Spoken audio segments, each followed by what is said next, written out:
बिस्मिल्लाहिर्रहमानिर्रहीम। अस्सलाम वालेकुम नाज़रीन, आप देख रहे हैं प्रोग्राम द लास्ट आवर। मैं हूं यासिर रशीद और स्टूडियो मेरे साथ मौजूद हैं सीनियर तज्ज़ियाकार राना मोहम्मद अजीम साहब। नाज़रीन, आज के दिन का हाल ये है कि आज 8 मई 2024 GPU का जो मैदान था वो मैदान जंग का मंजर पेश कर रहा था, इस वजह से कि वकला वहाँ पर मौजूद थे और वकला कुछ मुतालिबात लिए मौजूद थे। वकला के मुतालिबात ये थे कि जो अदालतें हैं वो दूसरी जगह मुंतकिल करने की बजाय एक छत तले हों और उसी अदालतों को वहीं पे इंसाफ फराहमी के लिए वकला को इधर उधर ना जाना पड़े। इसी की बुनियाद के ऊपर उनके बेशुमार मुज़ाकराती दौर चले हैं, लेकिन वो अदवार नाकाम रहे। और आज जब वो उधर हाई कोर्ट के बाहर मौजूद थे और हाई कोर्ट के अंदर जाना चाहते थे तो भारी तादाद में पुलिस वहाँ पर मौजूद थी और पुलिस की जानिब से उन्हें रोकने की कोशिश की गई। बाद में बात हाथापाई तक आई, हाथापाई के बाद शेलिंग की गई, उनके ऊपर लाठियां बरसाई गईं और बेशुमार वकला जो हैं वो गिरफ़्तार कर लिए गए हैं, जिनमें लाहौर बार एसोसिएशन के भी लोग हैं और मेंबर पंजाब बार काउंसिल्स भी हैं।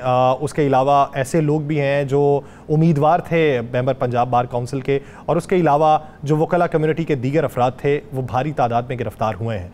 गिरफ़्तारियों के बाद मुख्तलिफ़ थानों में उन्हें मुंतकिल कर दिया गया और अभी तक जो मुज़ाकरात हैं वो कामयाब नहीं हो सके, नतीजा खेज साबित नहीं हो सके और कल को उन्होंने मुल्क भर में हड़ताल का ऐलान कर दिया है, जिसकी हिमायत पाकिस्तान बार काउंसिल ने की, लाहौर बार काउंसिल ने की, Lahore high court bar council ने की और दीगर बार्स ने उनकी हिमायत का ऐलान कर दिया और मुल्क के तूल व अर्ज़ में उन्होंने हड़ताल का ऐलान किया। तो एक मामला तो ये है। दूसरी तरफ बानी पाकिस्तान तहरीक इंसाफ इमरान खान साहब की जो अहलिया हैं बुशरा बीबी, उनकी बनी गाला से अडियाला जेल मुंतकली के हवाले से दरख्वास्त मंजूर हो गई और दरख्वास्त मंजूरी के बाद ये फ़ैसला हुआ है कि वो सब जेल जिसका फ़ैसला पहले दिया गया था कि बनी गाला को सब जेल करार दिया जाए, उसे कलअदम करार दे दिया गया। तीसरा मंजरनामा ये है कि परवेज़ इलाही साहब, जिनके लिए हुक्मनामा ये जारी हुआ था कि 15 दिन उनको घर के अंदर सब जेल की हैसियत में हाउस अरेस्ट रखा जाए, लेकिन उसके ऊपर अमल दरामद नहीं हो सका।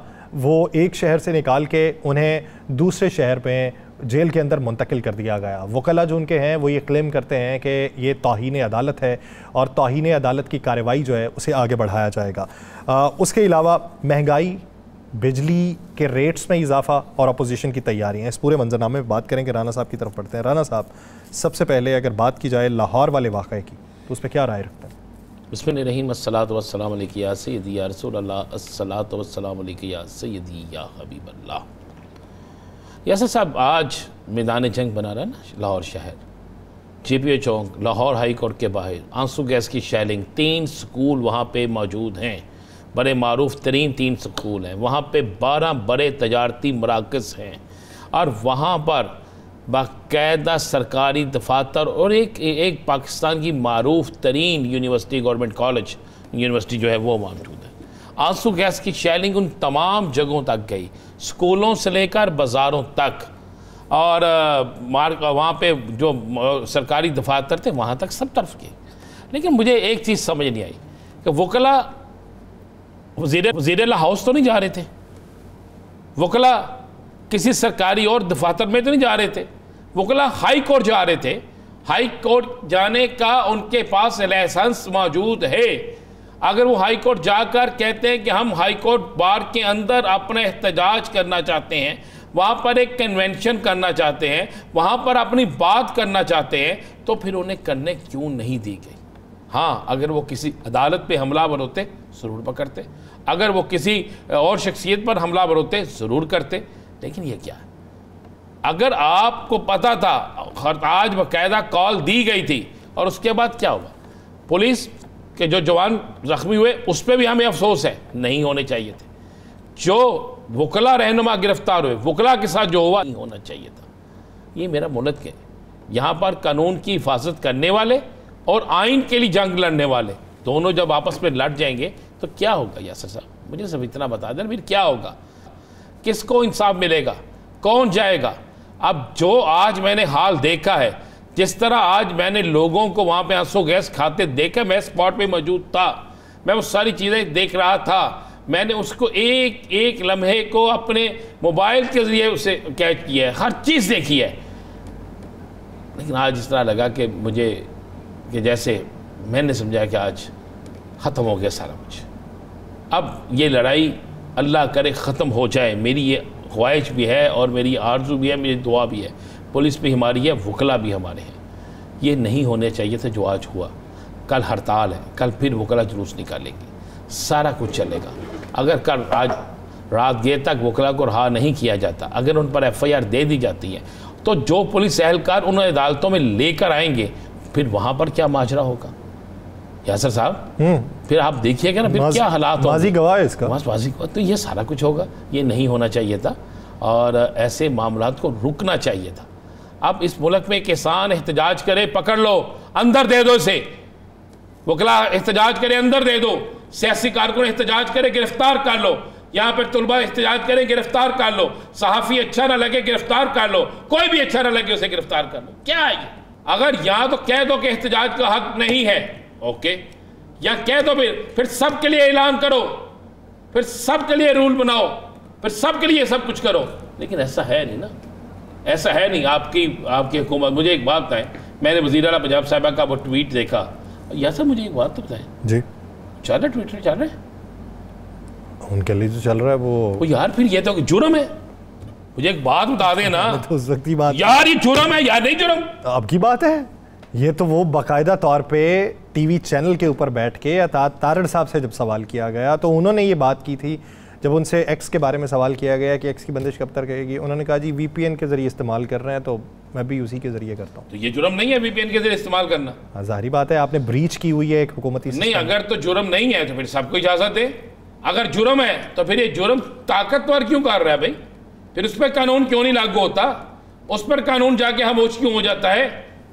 पता नहीं क्या किस माशरे में रहते हैं, हमें तो यही समझ नहीं आ रही। दूसरी बात यह है कि ये मामला तो मुझे यकीन है कि आज़म वज़ीर तारड़ साहब जो है वो इस मामले को, हामिद खान साहब इस मामले को हल करेंगे। लेकिन जिस दिन आफ्ताब बाजवा साहब को पकड़ के जाया गया था, जिस दिन यहाँ पे सलमान साहब को पकड़ के ले जाया गया था, जिस दिन यहाँ पर बाकी लोगों को पकड़ के वकला का सीनियर्स को ले जाया गया था, तो उस दिन भी वकला बरादरी लतीफ़ खोसा साहब को, तो बरादरी को इकट्ठे होना चाहिए था। अब बरादरी इकट्ठी हो गई है, किसी भी ग्रुप का किसी भी ग्रुप से तल्लक है, नहीं होना चाहिए ये। और जो इनके जायज़ मुतालबात हैं वो भी कबूल होने चाहिए। जो जायज़ नहीं है उस पर आप बैठ के बात कर सकते हैं। अब आपने बात की है आज के बाकी हालात के हवाले से क्या होने जा रहा है। देखिए यासिर साहब, चौधरी परवेज़ इलाही साहब का आर्डर किया हाई कोर्ट ने। आर्डर क्या किया कि उन्हें 15 दिन के लिए चौधरी परवेज़ इलाही साहब को हाउस अरेस्ट किया जाए। मैंने उनके तभी मामलात की वजह से। अब ये तो आलम है कि हाई कोर्ट के जज साहब की बात मानने के लिए तैयार कोई नहीं है। उन्हें हाउस अरेस्ट का कहा गया, उन्हें कोल्ड लखपत अरेस्ट का नहीं कहा गया। और परवेज़ इलाही साहब वजीर आला पंजाब थे, डिप्टी वजीर आजम रहे हैं, उन्होंने इस मुल्क के लिए काम किए हैं, उनके इस पंजाब के लिए बड़ी हिदमात हैं, उसके ख़ानदान की हिदमात हैं। और हो क्या रहा है, उन्हें कोलकवा जेल जाया गया। अब वो तो हीने अदालत में जाएंगे, फिर क्या होगा। लेकिन चौधरी परवेज़ इलाही साहब के साथ ज़्यादती के बाद एक और ज़्यादती ये करती गई। अब आगे अगली ज़रा आपने कहा कि जी क्या बनेगा, ये जो आगे चल रहे हैं, बुशरा बीबी आ गई, बड़ा फैसला आ गया बुशरा बीबी का। जी बहुत से लोग कहते थे ये फैसला नहीं आएगा। मैंने याद करें, मैंने कहा था कि ये जो दिन है ना, हर रोज़ एक बड़े फैसला। अब आप एक चीज़ ज़हन नशीन कर लें, बड़ी क्लियर और वाजे कर लें। एक तो आज सबसे बड़ा टॉप ट्रेंड जो चल रहा है ना, वो चल रहे हैं शेर अफजल मारवत साहब कि जी वो अलहदा हो गए हैं। आप एक चीज़ ज़हन नशीन कर लें, आज मैं आपको ये टीवी पे बैठ के कह रहा हूँ, बानी तहरीक के इंसाफ से जो भी कटा है, जिसने भी उनके खिलाफ ग्रुप बनाया है, जहां भी ग्रुप बना है, आप जरा उनका हाल देखें। बड़े तगड़े लोग नहीं, आपको लगता है मरवत साहब अलग ग्रुप बनाएंगे? बिल्कुल अलग ग्रुप नहीं बनाएंगे। मरवत साहब के बड़े करीबी लोगों से मेरे राब्ते, उन्होंने कहा जी मैं किसी सूरत में कप्तान को नहीं छोड़ूंगा, मैं कप्तान के साथ रहूंगा। ये तो उन्होंने कैटेगोरिकली आज कहा है। लेकिन एक चीज उन्होंने कहा है कि इमरान खान के खिलाफ मैं कुछ नहीं करूंगा। लेकिन एक चीज उन्होंने गलत कही है, क्या मैं कहता हूं, उन्होंने कहा जी मैंने मुर्दा गोरे में जान डाली। और भाई नहीं, ये मत कहे कोई भी शख्स जो है ना वो ये कहे कि मुर्दा गोरे में किसने जान डाली, और गोरा था ही जिंदा जिसपे बैठ के सब आप ईवान में इख्तिदार में बैठे हो। आप ईवान में बैठे इसलिए हो सारे कि आप लोगों के पास नाम था बानी तहरीक इंसाफ का, आप लोगों के पास ये चीज थी कि बानी तहरीक इंसाफ की टिकट आपके पास थी, उसकी हमायत आपके पास थी। अगर आपके पास वो हमायत ना होती तो बहुत से लोग ऐसे थे जिनके पास हमायत नहीं थी, तो उनका हाल क्या हुआ आपने देखा नहीं। मैं तो अब वो ट्विटर यूज़ नहीं करता वीपीएन। ओ यार कर लिया करो, लगा लिया करो। अब हमें को पकड़ने आएगा ना, हम कहेंगे जनाब वज़ीर इत्तलात ने भी ये कहा था और मेरी वज़ीर आला ने भी ये कहा था। तो वो मैंने स्क्रीनशॉट देखा है उनका, उन्होंने वो एक्स के ऊपर पोस्ट किया हुआ है। उन्होंने कहा जी कि मैं कुछ दिन के लिए पब्लिक टॉक से पीछे हट रहा हूँ, मैं इंटरव्यूज़ नहीं दूंगा। और उन्होंने कहा जी कि मैं ये भी उम्मीद करता हूँ कि मेरी इस ख्वाहिश का एहतराम किया जाएगा। तो शायद मसलहतन कुछ अरसे के लिए खामोश भी हो रहे हैं फिलहाल। अच्छा, कुछ लोग कोशिश कर रहे हैं, आपको एक बात बता दूँ। किस चीज़ की कोशिश कर रहे हैं कि तहरीक इंसाफ के अंदर सुन्नी इत्तेहाद कौंसिल के अंदर कोई ग्रुप बन जाए, लेकिन ये हर दौर में हुआ है। लोगों ने राजा रियाज से लेकर परवेज़ खटक तक और जहांगीर तरीन साहब से लेकर और बहुत से लोगों तक का इंजाम देख लिया। तो लिहाजा ये चीज़ें अब बेईमानी सी हो गई हैं। अब तो बहुत से लोग लाइनों में खड़े हैं कि या अल्लाह हमारी बारी आ जाए। बहुत से लोग लाइनों में खड़े हैं, बहुत से लोग। मैंने साहब वो आपके कुछ पैसों की ज़रूरत पड़ गई हुकूमत को, 2 रुपये 83 पैसे फ़ी इजाफे का ऐलान हो गया। कमाल कर दिया, सब 2 रुपये 80 पैसे। ना ना ना ना ना, कितने अरब रुपए का टीका लगाना है हमें? तकरीबन 24 अरब बनता है। 24 अरब रुपए का। एक तो डूब बनने का मकाम है हम सबके लिए, सबसे पहले हम सबके लिए, कि हम रोज़ाना 5, 6, 7 जूते खाते जाते हैं, रोज़ाना खाते हैं और हमें आदत पड़ गई है। मुझे एक बात बताएं, ये बिजली की कीमत क्या मैंने देनी है, आपने देनी है? कभी सोचें उस गरीब का क्या बनेगा जो शदीद गर्मी में पंखा नहीं चला सकेगा, इस शदीद गर्मी में मोटर पानी के लिए नहीं चला सकेगा, इस शदीद गर्मी में उसके बच्चे बिलक बिलक कर गर्मी से मर जाएंगे, रोएंगे, जिसके घर में अब चूल्हा जो है वो तो गैस महंगी, बिजली महंगी, आटा महंगा, रोटी महंगी, सब कुछ महंगा। सस्ती तो अब मौत भी नहीं रही। जिंदगी तो सस्ती थी ही नहीं, अब मौत भी सस्ती नहीं रही। ये 2 रुपये 80 पैसे बिजली किस बुनियाद पे बढ़ाएगी? क्या ये इस मुल्क का हर शख्स जो है उसको आपने फैसला किया है कि 10-10 लाख रुपए का मकरूज करना है? कहां गए आपके प्रोजेक्ट? कहां गए? बड़े मियां साहब को लाए ना टीवी पे, बड़े मियां साहब कहते थे 4 रुपए का यूनिट, 5 रुपए का यूनिट होगा, 4 रुपए की रोटी होगी, नए एयरपोर्ट बनेंगे, फलां बनेगा। क्या बना? अब गरीब आवाम को मार के रख दिया। मैं बड़ा जमहूरियत का हामी हूं, नहीं ऐसी जमहूरियत जिसमें गरीब मर रहा हो, ऐसी जमहूरियत जिसमें लोगों को रोटी ना मिले, ऐसी जमहूरियत जिसमें किसान जो है उसका इस्तेसाल हो, ऐसी जमहूरियत जिसमें अगर बड़े करप्शन के लोगों को इस वजह से छोड़ दिया जाए कि जनाब हमारा सियासी कैरियर ना फंसे। आपको बड़ी पसंद थी यासर साहब, मेरी वजीर आला, आप बड़े कहते थे अवामी लोग आएंगे। बताए ना क्या किया अवामी लोगों ने? आपकी भी जमींदार घराने से ताल्लुक है, मारी जी मेरी भी जमीन है थोड़ी है। सर मेरी तो नहीं है चले नहीं, मेरी मारी थोड़ा सी जमीन है। अब तो मैंने कहा बेच दो गंदम यार, गंदम बेच के खाद जो इससे डबल कीमत पे आनी है ना, तो थोड़े थोड़े पैसे बेचता हूँ, वो ले लेना। ये तो आलम है। और यहाँ पे बैठ के हम बातें करते रहते हैं कि पता नहीं क्या हो गया, क्या हो गया। मैंने सिर्फ कहा था कि अवामी हुकूमत आएगी। अवामी हुकूमत नहीं आई है, अवामी हुकूमत आ गई है। ना, ये मैंने कहा था अवामी हुकूमत आएगी, ये तो नहीं कह रहा कि आ गई है। आपने जो अवामी हुकूमत कही थी ना, वो तो नहीं आई। अब कुछ बात कर लेते हैं उस माहौल की जिस माहौल में अनरेस्ट के खात्मे के लिए कोई इकदाम उठाया हमें दिखाई नहीं देता। चाहे वो गंदम स्कैंडल हो और उसके बाद किसानों के तहफ़्फ़ुज़ात हों, किसानों के तहफ़्फ़ुज़ात दूर नहीं किए गए और बादी नज़र में ये दिखाई देता है कि उनके साथ कशमकश वाली सूरत हाल को बाकायदा तौर पे पैदा किया जा रहा है, जिसकी वजह से उन्होंने मुल्क भर में हड़ताल का ऐलान कर दिया और मुल्क भर में रैलीज निकालने का ऐलान कर दिया। ये सूरत हाल अभी थमी नहीं थी कि आज लाहौर के अंदर एक अफसोसनाक वाक़या फिर से पेश आया, जहां पर वकला मौजूद थे और वो हाई कोर्ट के अंदर जाना चाहते थे, जिसमें अदालतों की मुंतकली के हवाले से उनके कुछ तहफ़्फ़ुज़ात थे, वो तहफ़्फ़ुज़ात दूर नहीं किए गए। वहां पर पुलिस को डिप्लॉय किया गया और पुलिस को वहां पर डिप्लॉय करने के बाद वकला के ऊपर तशद्दुद किया गया। इसी मौजू पर बात करने के लिए हमें ज्वाइन किया मुनीर हुसैन भट्टी साहब ने, जो सदर हैं लाहौर बार एसोसिएशन के। भट्टी साहब बहुत शुक्रिया आपके वक्त का। भट्टी साहब, ये जो आज मामला हुआ है इसका नुक्ता आगाज़ क्या था, कहाँ पे मामला बिगड़ा और सूरत हाल जो थी वो कशीदगी की तरफ गई और आपके वकला जो हैं वो गिरफ्तार हुए? बिस्मिल्लाहिर्रहमानिर्रहीम, बहुत शुक्रिया जी। 92 न्यूज़ का मैं बहुत शुक्रगुज़ार हूँ कि आज आपने हमें इस अहम इशू के ऊपर बुलाया और इस हमारे मसले को उजागर करने की कोशिश की। सर बात यह है कि ये मसला पिछले साल दिसंबर से चल रहा है और दिसंबर से हम जनवरी में आए हैं, हमने टेक ओवर किया। पिछली कैबिनेट भी इसी तरह से एहतजाज कर रही थी, रैलियाँ निकाल रही थी, लेकिन उनको सुना नहीं गया। हमने भी भरपूर कोशिश की। जब हम आए 13 जनवरी के बाद तो हमने चीफ जस्टिस पाकिस्तान से तकरीबन कोई 8-9 मीटिंग्स की। इसी तरह से सीनियर जजेस हाई कोर्ट और चीफ जस्टिस फार्मर और मौजूदा चीफ जस्टिस से 12 दीगर मीटिंग्स की और तमाम मीटिंग्स के अंदर जो है कन्विंस किया और हमारी बात को माना गया कि जो कोर्ट्स का क्लस्टर इसलिए एक जगह पे होना ज़रूरी है कि मेट्रोपॉलिटन सिटीज़ में जहाँ रशी एरिया होता है वहाँ अगर वकील का वक्त रोड्स के ऊपर ज़ाया हो रहा है तो इसका मतलब है ये लिटिगेंट का वक्त ज़ाया हो रहा है।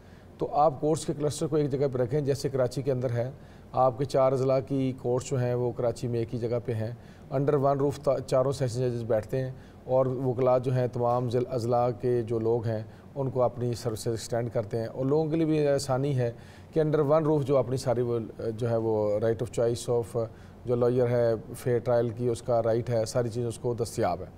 इसी तरह से इस्लामाबाद में 2 अजला हैं और एक ही कोर्ट्स का क्लस्टर है।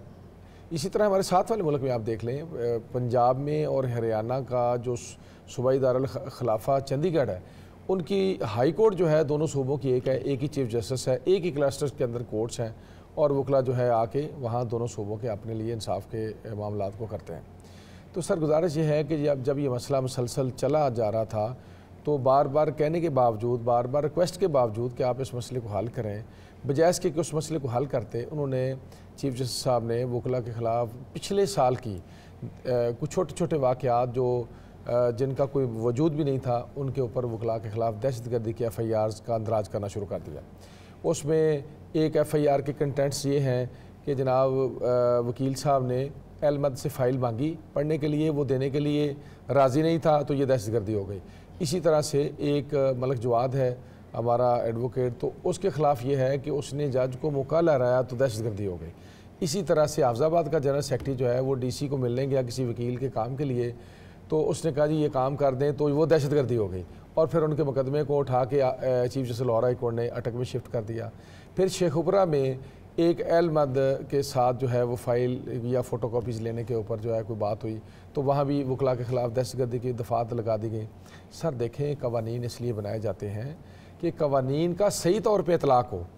दहशतगर्दी के मुकदमात जो है सेक्शन 6 जो है उसके अंदर वाज़े तौर पर लिखा हुआ कौन कौन सी वजूहात होंगी तो दहशतगर्दी बनेगी। इसी तरह से सुप्रीम कोर्ट ऑफ पाकिस्तान की 7 जजेस की एक दहशतगर्दी के ऊपर जजमेंट है और उस जजमेंट के पैरामीटर्स को भी वायलेट किया जा रहा है। बड़ी साहब, आपने बड़ा एक इंसाफ की बात मांगी है कि एक जगह अदालतें हों, इंसाफ जल्दी मिल जाए।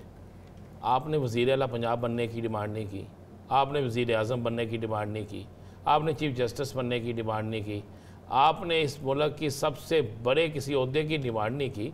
तो इस जो डिमांड आपने की है वो तो आपने इंसाफ के लिए और आवाम के लिए की है, वकला के भी नहीं की, आपने अवाम के लिए की है।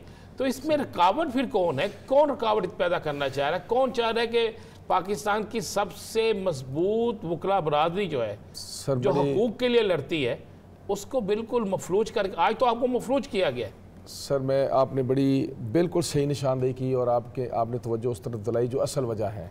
इसके पीछे सर जो गहरी साजिश है, एक वाह तबका वकला है जो है इस मुल्क में रूल ऑफ लॉ की बात करते हैं, आइन की बालादस्ती की बात करते हैं, इस मुल्क में जमहूर की मजबूती की बात करते हैं, इस मुल्क में इंडिपेंडेंट एक जुडिशरी की बात करते हैं।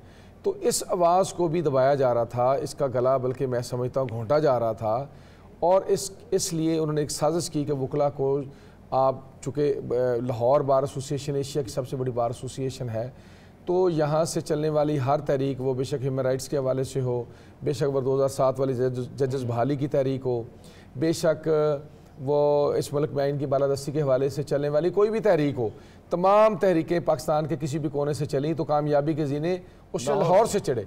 इन्होंने साजिश के तौर लाहौर के वकला को पूरे शहर में स्कैटर्ड करने का प्लान एक चाकआउट किया। भट्टी साहब, अब तक मजमूई तौर पे गिरफ्तारियां कितनी हैं? यानी एक आम वकला कम्युनिटी के फ़र्द के अलावा क्या कोई बड़ा ओहदेदार भी गिरफ्तार हुआ है? क्योंकि एजाज सुमरा साहब वो जो बार के उम्मीदवार भी हैं, लाहौर बार के मैं अर्ज़ करता हूँ सर, मेरे मेंबर पंजाब बार काउंसिल, सबसे पहली बात तो यह है कि मेरे दोनों सेक्रेटरी राना नईम साहब जनरल सेक्रेटरी और तहसीन साहब मेरी कैबिनेट के जो मेंबरान हैं सेक्रेटरी, दोनों गिरफ़्तार हैं। इसके अलावा मुबशर रहमान साहब मेंबर पंजाब बार काउंसिल, वो गिरफ़्तार हैं। इसके अलावा हमारे और काफ़ी सारे मेंबरान पंजाब बार, राना आसफ साहब मेंबर पंजाब बार काउंसिल गिरफ़्तार हैं।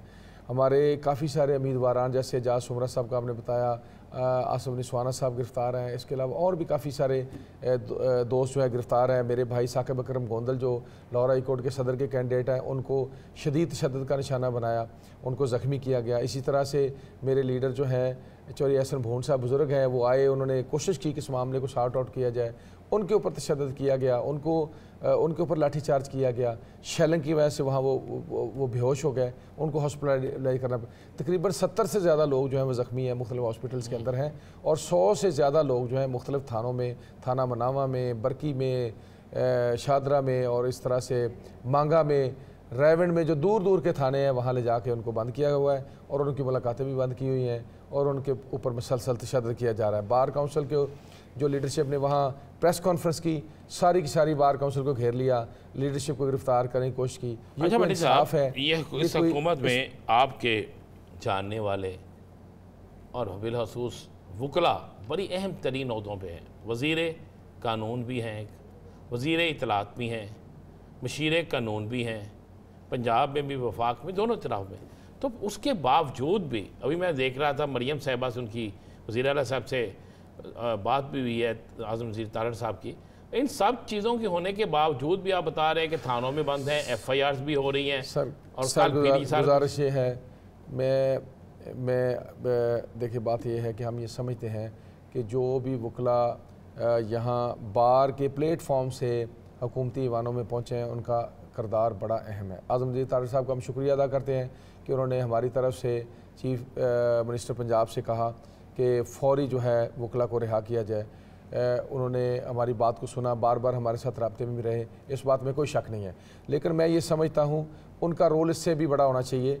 वो रूल ऑफ लॉ की बात करें वहाँ बैठ के, वो वज़ीर कानून हैं। इसी तरह से हामिद खान साहब जो हैं वो सेनेटर हैं, वो जब से सेनेट में गए उन्होंने कभी जो वकला के ख़िलाफ़ जो तशद्दुद हुए हैं या उनके ख़िलाफ़ 780 की FIR का अंदराज हुआ है, मेरी उनसे भी गुजारिश होगी कि वो जाके ये बात सेनेट के अंदर करें, ईवान बाला में ये बात करें और TV प्रोग्राम में और चीज़ें करने के बजाय इन चीज़ों को उजागर करें। ये वो आवाज़ बंद की जा रही है, ये आवाज़ दबाई जा रही है जो इस मुल्क के 25 करोड़ आवाम की एक रे ऑफ होप के तौर पे एक आवाज़ है। अगर ये आवाज़ दब गई तो आप यकीन करें ये 25 करोड़ लोग जो हैं ये इनको भेड़ बकरियों की तरह से हाँका जाएगा। एक आखिरी बात, कल का लाहे अमल आपका क्या होगा? सर कल पाकिस्तान बार काउंसिल ने और हमारी सुप्रीम कोर्ट बार एसोसिएशन ने, लाहौर हाई कोर्ट और लाहौर बार एसोसिएशन ने पूरे पाकिस्तान की लॉयर कम्युनिटी से रिक्वेस्ट की है कि वो कम्प्लीटली स्ट्राइक करें और भरपूर एहतजाज करें, भरपूर रैलियाँ निकालें। इन्होंने जो मिसकंडक्ट किया है इनके ख़िलाफ़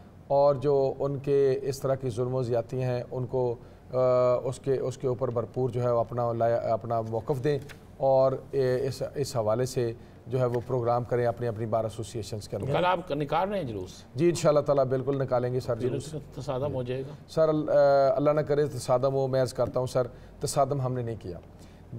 आप देख लें, मैं रिकॉर्ड से साबित कर सकता हूँ कि दिसंबर से लेकर आज के दिन तक 8 मई तक तकरीबन 50 के करीब रैलियाँ निकली, जलसे हुए, वहाँ हाउस के अजलास हुए, रेजोल्यूशंस हुई, एक सिंगल गमला नहीं टूटा, कोई नुकसान नहीं हुआ, पुरअमन चीज़ें रहीं, किसी किस्म का कोई मामला नहीं हुआ। अगर आज होना था तो इसका मतलब ये है कि ये वही वाक़या है जिसके पीछे इनका गुस्सा है ज़ाती तौर पे।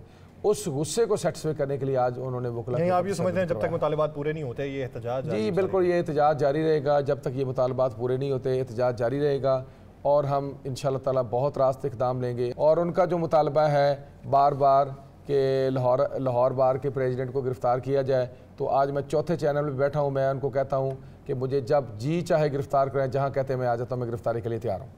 गिरफ्तारी के लिए तैयार है। बहुत शुक्रिया मुनीर हुसैन भट्टी साहब इस हवाले से अपना वक्त देने के लिए। नाज़रीन, पाकिस्तान के सियासी मंजरनामे पे अगर नज़र दौड़ाई जाए तो इस वक्त कहीं भी वो मामला जो माजी करीब में दिखाई देता था कि अफ़हाम व तफ़हीम से मामलात हल हो जाएंगे, इशारे हमें ऐसे ही दिखाई दे रहे थे, लेकिन वो रफ्ता रफ्ता धुंधलापन जो है वो छटता चला जा रहा है और अफहाम तफहीम हमें दिखाई नहीं दे रही। क्या होगा आने वाले दिनों में जब बजट की तश्कील के दौरान मुख्तलिफ चीज़ों के लिए हिमायत दरकार होगी, जब आइनी तरामीम के लिए वो मखसूस हैसियत जो है वो दस्तयाब नहीं होगी, तो फिर आगे चैलेंजेस क्या होंगे? सऊदी अरब की जो सरमायाकारी है उस हवाले से भी बात होगी। IMF से बड़ी सरमायाकारी वो कही जा रही है, वो बड़ी सहूलत पाकिस्तान को मिलने वाली है। तो इसी बारे में बात करने के लिए हमें ज्वाइन किया पाकिस्तान मुस्लिम लीग नून के रहनुमा अली गौहर बलोच साहब ने। अली गौहर साहब, बहुत शुक्रिया आपके वक्त का।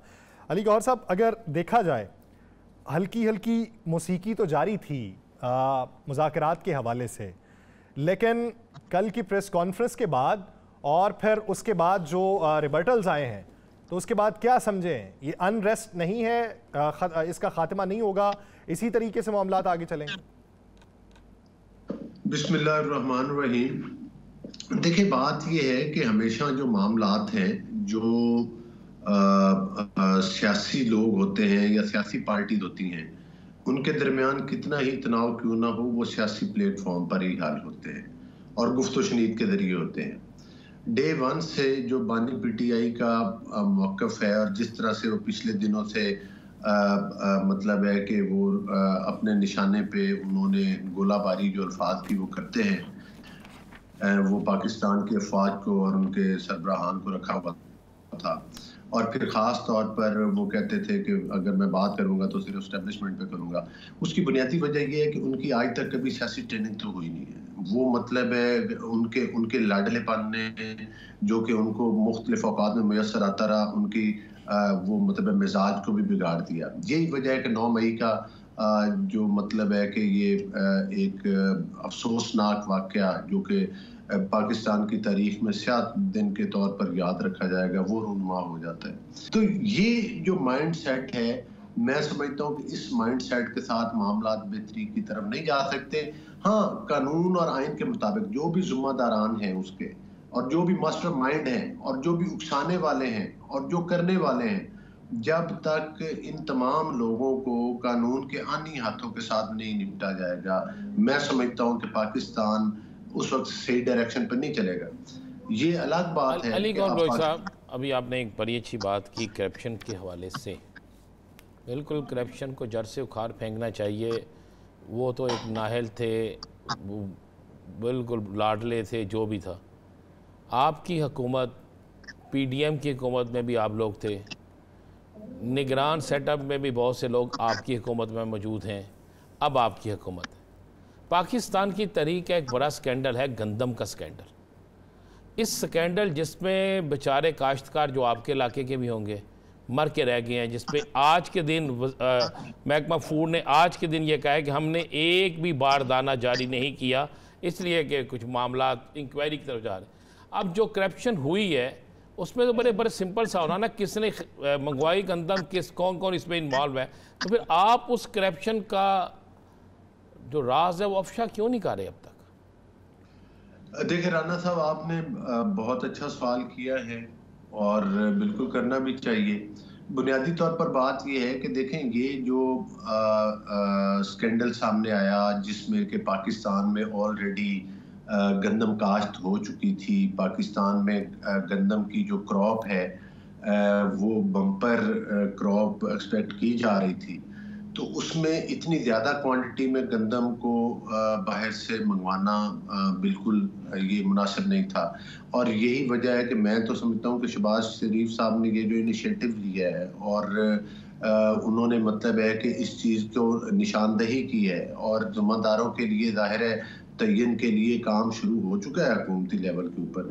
और बिल्कुल मैं समझता हूँ, हाँ, किसान इस वक्त जिनकी गंदम नहीं उठाई जा रही, आपकी बात दुरुस्त है, वो परेशान हैं और हम तवक्को करते हैं हुकूमत पंजाब से भी। वफाक ने तो पास्को ने तो ख़रीदारी की है और उसका टारगेट भी बढ़ाया है, लेकिन सूबे भी उठाएंगे, लेकिन ख़ास तौर पर पंजाब में हमारी गवर्नमेंट है तो उसके लिए बिल्कुल एक संजीदगी के साथ गौर हो रहा है। डॉक्यूमेंट्स पे साइन मौजूद है कि गंदम किसके कहने पे मंगवाई गई, डॉक्यूमेंट्स मौजूद हैं कि गंदम कहाँ से आई। तो फिर अब उन लोगों के ख़िलाफ़ कार्रवाई क्यों नहीं हो रही? उनको गिरफ्त में क्यों नहीं लिया जा रहा, उनको इबरत का निशाना क्यों नहीं बनाया जा रहा? क्या आपके पास भी, आपकी हुकूमत में भी, इमरान खान की हुकूमत के कोई ऐसे लोग मौजूद हैं जो ये कुछ नहीं होने दे रहे? नहीं राना साहब, ऐसी बात नहीं है। जाहिर है कि जब भी कोई इस किस्म का इशू होता है तो उसको बहुत ज़्यादा उजलत में, ये तो नहीं है हमारे निज़ाम इंसाफ में, ये तो नहीं है कि एक दिन में तयन हुआ दूसरे दिन उसको किसी को लटका दिया जाता है।